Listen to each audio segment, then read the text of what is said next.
Hello everyone, welcome back to my channel.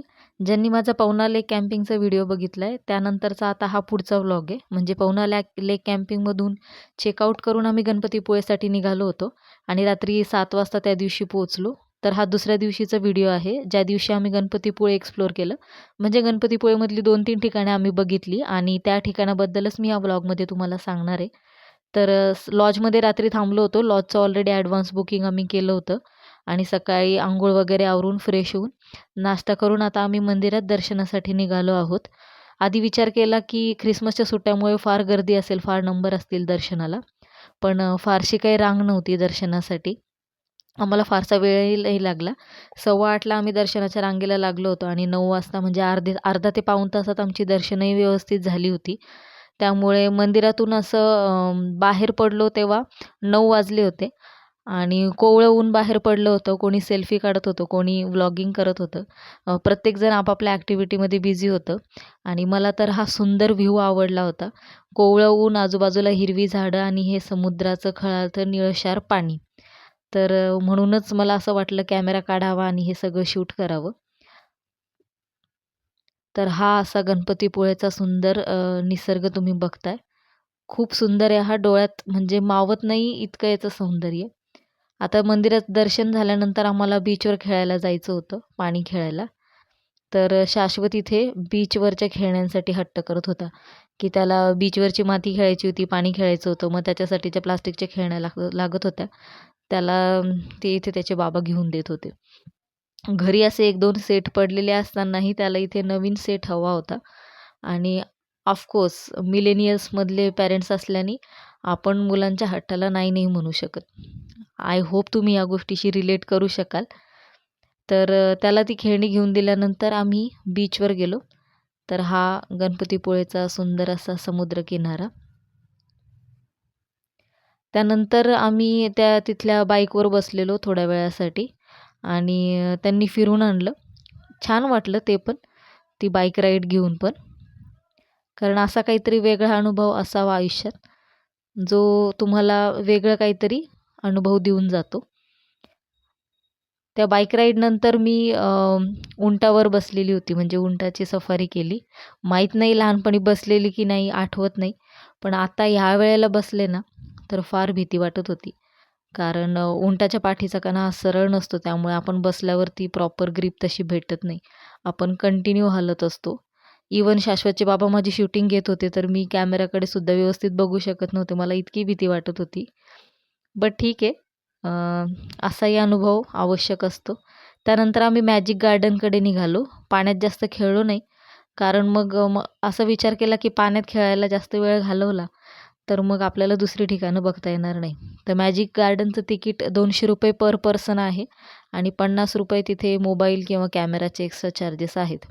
तिथं गेल्यावर एक असा मिररचा कॉर्नर तुम्हाला मिळेल. म्हणजे बऱ्याचशा गोष्टी आहेत बघण्यासारख्या, 3D गेम शो वगैरे, क्लॅडोस्कोप आहे, हॉरर शो आहे.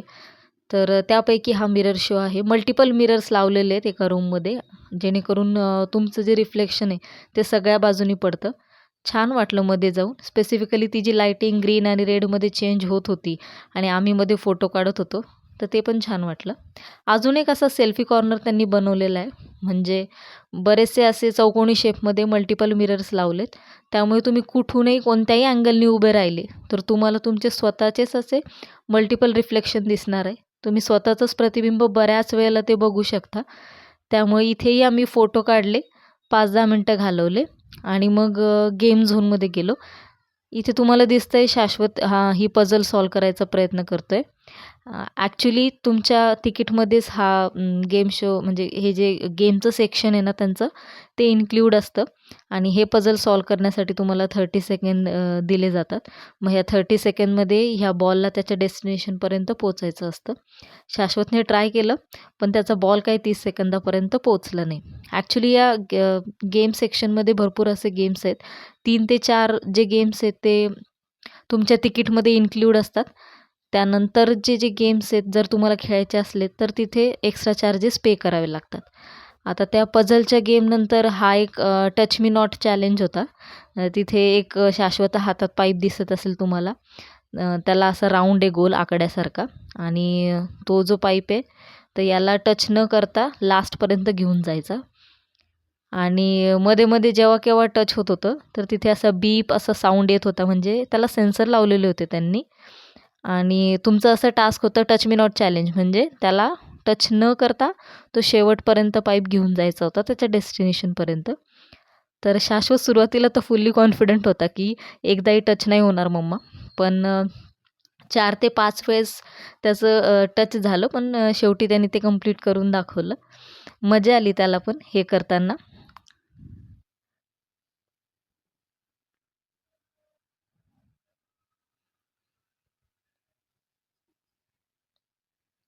प्रत्येक वेळेस बीप असा साऊंड आला की माझ्याकडे बघायचा. त्याला असं वाटायचं हे का झालं माझ्याकडनं. But it was a well tried. आता शाश्वतला तो टास्क कंप्लीट करताना बघून त्याच्या बाबांच्या मनातलं पण लहान मूल इथं जागं झालं, आणि त्यांनी ते टच मी नॉट चॅलेंज पूर्ण केलं अर्थात 1-2 वेळा त्यांचाही रॉड तिथे टच झालेला.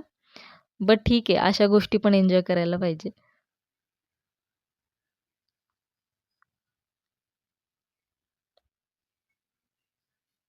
इथे बघूयात आपण आता त्यांचं टच होतंय की नाही. झालं एकदा झालं. आणि इथे जेव्हा टच,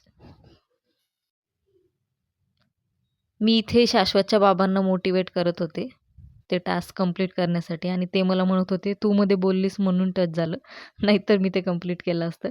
त्यानंतर इथे आणखी एक गेम होता क्रेझी चिकन. इथे हे कोंबड्यांची चित्र दिसत आहेत ना वर, त्यातून एक बॉल खाली पडायचा आणि तो बॉल तुम्हाला त्या बास्केटमध्ये कलेक्ट करायचा. पर्टिक्युलर नंबर ऑफ बॉल्स ते देत होते, 10 बॉल्स ओनली, आणि मग ते बॉल्स कलेक्ट करायचे. तर इथे दोघांनी ट्राय केलं.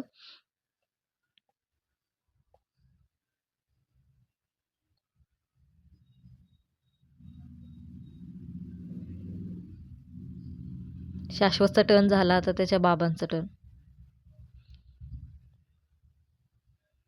ॲक्च्युली ते कोंबडीच्या तिथून बॉल पडण्याचं आणि आपलं बास्केट पकडण्याचं जे सिंक्रोनायझेशन आहे ना, ते मॅच होत नव्हतं तिथे दोघांकडनंही. त्यामुळे जास्त बॉल कलेक्ट नाही करू शकले ते दोघं पण. हे इथे गेम खेळत होते. त्याच गेम सेक्शनमध्ये एक हँडीक्राफ्ट्सचं शॉप होतं. बरेचसे तिथे लाकडी खेळण्या आणि कलाकुसरीच्या वस्तू लावलेल्या होत्या. मग मी असा विचार केला की तिथे जाऊन बघूयात एकदा काही घेण्यासारखं आहे का म्हणून. पण अतिशय सुंदर अशा कलाकुसर केलेल्या इतक्या सुंदर गोष्टी होत्या की असं वाटत होतं ह्या सगळ्या घेऊन जाव्यात घरी. पण नंतर मग प्रॅक्टिकली विचार केला तर ह्या वस्तूंची फारशी आता आपल्याला ह्या मोमेंटमध्ये तर गरज नाही. सुंदर अशा आयटम्स आहेत, ते डेकोरेटिव्ह आयटम्स आहेत. पण मग मी फार मनाला आवर घेतला आणि इथे काहीच खरेदी केली नाही. फक्त विंडो शॉपिंग केली, म्हणजे वस्तू फक्त बघितल्या मी आणि त्या गेम सेक्शनमधून आम्ही बाहेर पडलो. त्याच्यानंतर एका सेक्शनमध्ये इथे मॅजिशियनचा शो त्यांनी अरेंज केलेला होता. हा मॅजिशियन इतका ॲक्टिव्ह होता की मॅजिक बघायला आलेला प्रत्येक व्यक्तीला तो ॲक्टिव्हली एंगेज करत होता त्या मॅजिकमध्ये. तो खूप सुंदर त्यांनी मॅजिक दाखवले सगळ्यांना. इथे या मुलाला बघू शकता तुम्ही, त्यांनी बॉल पिशवीत टाकला आणि हातातून परत त्या पिशवीतनं पैसे निघाले. त्यानंतर निघालो आम्ही प्राचीन कोकण म्युझियम बघायला. इथे 50 रुपये पर पर्सन तिकीट आहे आणि मोबाईल कॅमेरासाठी एक्स्ट्रा 50 रुपीजचे चार्ज. इथे गाईड फ्री अवेलेबल आहे. तर ही मुलगी जी शिलालेखावर लिहिलेली कविता कवी माधव यांनी 100 वर्षापूर्वी लिहिली. चिपळूण येथे झालेल्या पहिल्या कोकण मराठी साहित्य संमेलनामध्ये या कवितेला कोकणची प्रातिनिधिक कविता म्हणून स्वीकारण्यात आली. या कवितेमध्ये कवीने कोकणच्या निसर्ग सौंदर्याचे वर्णन केले आहे. सह्याद्रीच्या तळी शोभते हिरवे तळ कोकण, राष्ट्रदेवीचे निसर्ग निर्मित केवळ नंदनवन. या कवितेमध्ये नंदनवन हा शब्द आला आहे. नंदनवन या शब्दाचा अर्थ आहे स्वर्गातील इंद्राची बाग. जितकी सुंदर आहे तितकेच आपलं कोकणही सुंदर आहे. 500 वर्षापूर्वीचा भूतकाळ. इथून तर ह्या म्युझियममध्ये बरेचसे असे मेडिसिनल प्लांट सुद्धा आहेत जे की अनेक रोगांवर औषध म्हणून काम करतात आणि बऱ्याचशा प्रकारच्या मसाल्याचे झाडंही ह्या म्युझियममध्ये आहेत. तर ही जी गाईड आहे मुलगी तर ती आम्हाला हेच समजावून सांगत होती.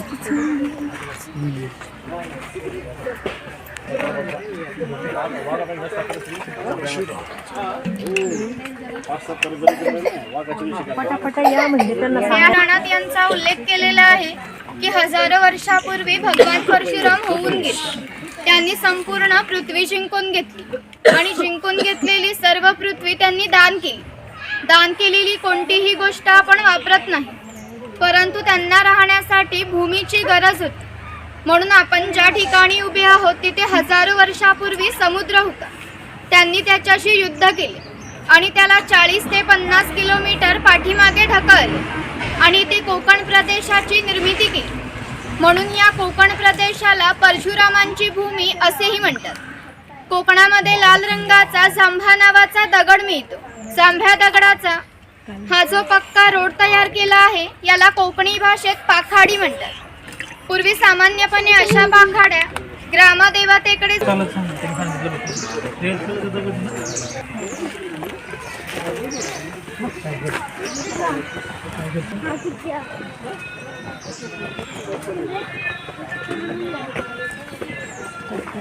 कोकमाचं झाड हा दाखवले, या बाजूला गावशी कार्ड दाखवले. झाड आहे. चिरफळाची फळे ही जंतुनाशक असतात. शेतकरी याचा वापर धान्य साठवण्यासाठी करतात. तसेच गरम मसाल्यासारख्या पदार्थामध्ये सुद्धा याचा वापर केला जातो.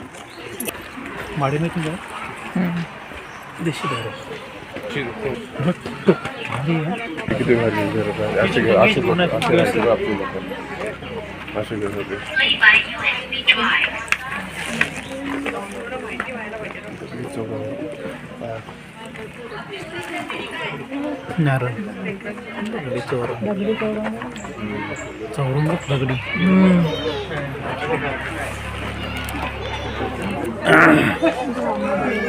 हे ग्रामदेवतेचं मंदिर आहे. पूर्वी धार्मिक संस्था गाव नियंत्रित करत असे. गावातील सर्व गावकरी येथे एकत्र जमत असे. गावातील 2 व्यक्तींची भांडणे झाली तर संपूर्ण गाव येथे एकत्र येऊन गाव प्रमुख त्यांच्या समोर न्यायदान करीत असे. आणखीन एक महत्त्वाचं वैशिष्ट्य म्हणजे जगभर अशी प्रथा आहे की प्रत्येक जाती धर्माचे लोक आपापल्या देवाकडे जाऊन देवाचे दर्शन घेतात. आपण कोकणी माणसं सुद्धा वर्षभर देवळात जाऊन देवाचे दर्शन घेतो.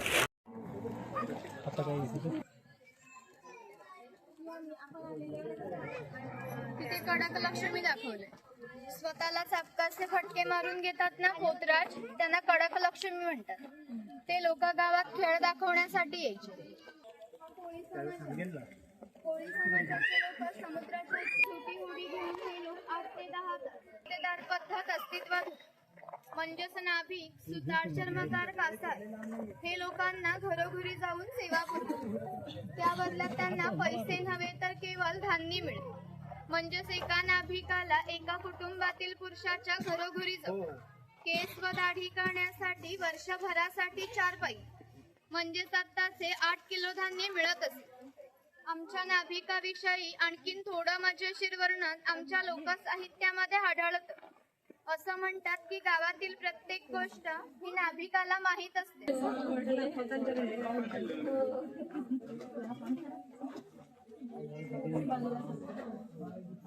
हे खोत आहे. राजाच्या घरातील थेट प्रतिनिधी म्हणजे खोत. धार्मिक आणि राजकीय बाबतीत पहिला मान खोतांचा. खोत गावचे प्रमुख असे. गावात न्यायदान करणे, महसूल गोळा करणे ही कामे खोतांची असे. ही खोतांची बायको. कोकणी स्त्रिया सुंदर होत्या आणि शूरही होत्या, परंतु त्यांना स्वातंत्र्य नव्हते. माझघराचा उंबरठा ही त्यांच्यासाठी मर्यादा होती. खोतांची 2 मुले आहेत. ती आपला परंपरागत खेळ सोंगट्या खेळत आहेत. महाभारतामध्ये हाच खेळ धर्मराज आणि दुर्योधन यांच्यामध्ये द्यूत या नावाने खेळला गेला. हस्तिदंती फासे असतात किंवा शंखांच्या कवड्या असतात. त्या टाकून विशिष्ट प्रकारचे दान मागितले जाते. त्यानुसार नुसार सोंगट्या मागे पुढे सरकावून हा खेळ खेळला जातो. घराची रचना पहा. खोत ज्या उंचवट्यावर बसले आहेत त्याला ओटी असे म्हणतात. गावातील मान्यवर लोक ओटीवर बसत असत. समोर आहे ती पडवी. सर्वसामान्यांनी पडवीला बसायचे. खोतांच्या डाव्या बाजूला आहे स्वयंपाकघर, उजव्या बाजूला आहे देवघर. खोतांच्या मागे आहे ते माझघर म्हणजेच पूर्वीची बेडरूम. घराचे छप्पर पहा. वरती छोटे छप्पर आहे, मध्ये गॅप आहे, खाली मोठे छप्पर आहे. कोकणामध्ये उष्णता फार असते. घरातील उष्ण हवा या गॅप मधून सतत बाहेर जाते आणि बाहेरील थंड हवा तिची जागा घेते. म्हणजेच घरातील वातावरण नेहमी थंड राहते. घरासमोर अंगण आहे, अंगणात तुळस आहे. अंगण हे कोकणी घरांचं वैशिष्ट्य आहे. इथे अडकीत त्यांचे प्रकार दाखवले, तुम्ही बघू शकता.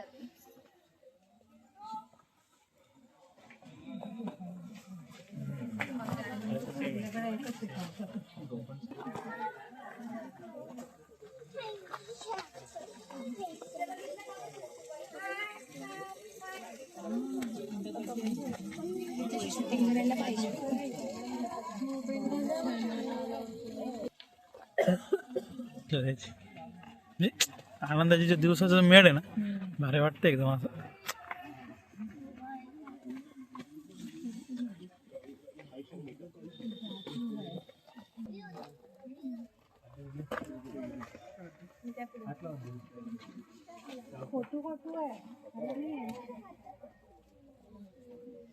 हा शेतकरी आहे. पूर्वी याचं घर जसं असायचं अगदी तसंच घर आम्ही ते उभारलं. हिची चूल दिसते, तिला कोकणी भाषेत पिरसा म्हणते.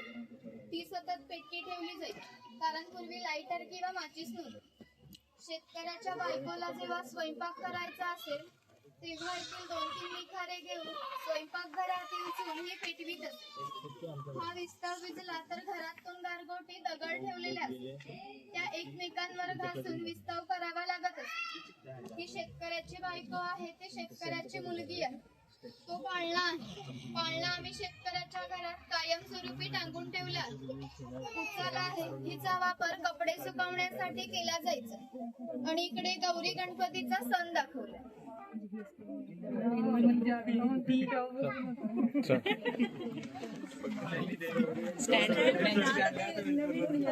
ही पाहिजे खेळ कधी हा मंगळवाडा गावाकडे असती वाटत बरं का, गावाकडे खेळायचं.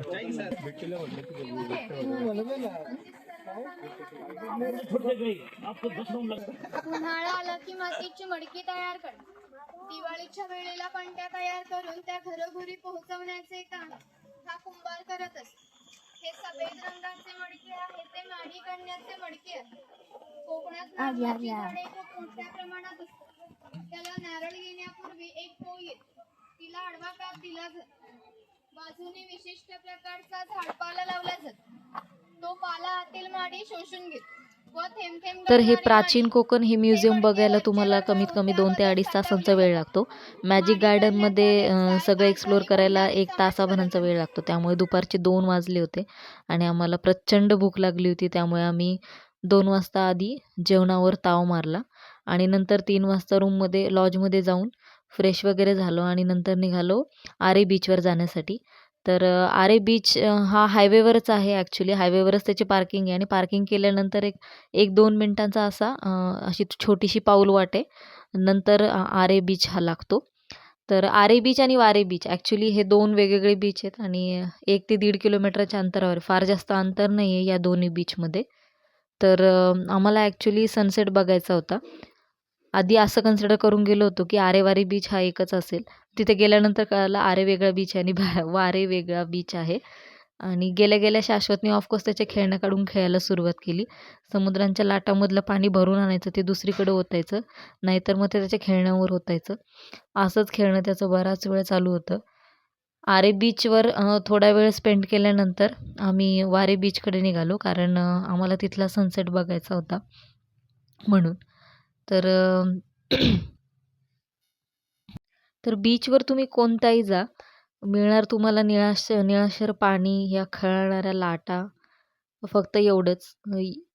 तर हा सुंदर सनसेट आम्ही संध्याकाळच्या वेळेला एन्जॉय करत होतो. 6, 6:15ची वेळ असेल. असा नारंगी झालेला सूर्य आणि सगळीकडे शांत असं वातावरण. कधीकधी असं वाटतं या समुद्रांच्या लाटांप्रमाणे आयुष्यातल्या समस्याही अशा वाहून गेल्या पाहिजे, जेणेकरून आयुष्य पण असं हे पाण्यासारखं नितळ होऊन जाईल. Anyway, so this was our vlog. माझा व्हिडिओ आवडला असेल तर चॅनलला लाईक, शेअर आणि सबस्क्राईब नक्की करा. त्यामुळे माझ्या येणाऱ्या प्रत्येक व्हिडिओचं नोटिफिकेशन तुम्हाला मिळेल आणि असेच छान छान व्लॉग्स तुम्हाला बघायला मिळतील. तर हा सुंदर असा सनसेट डोळ्यात साठवत आम्ही परतीच्या प्रवासाला निघालो. तो भेटूया पुढच्या व्लॉगमध्ये. Bye bye.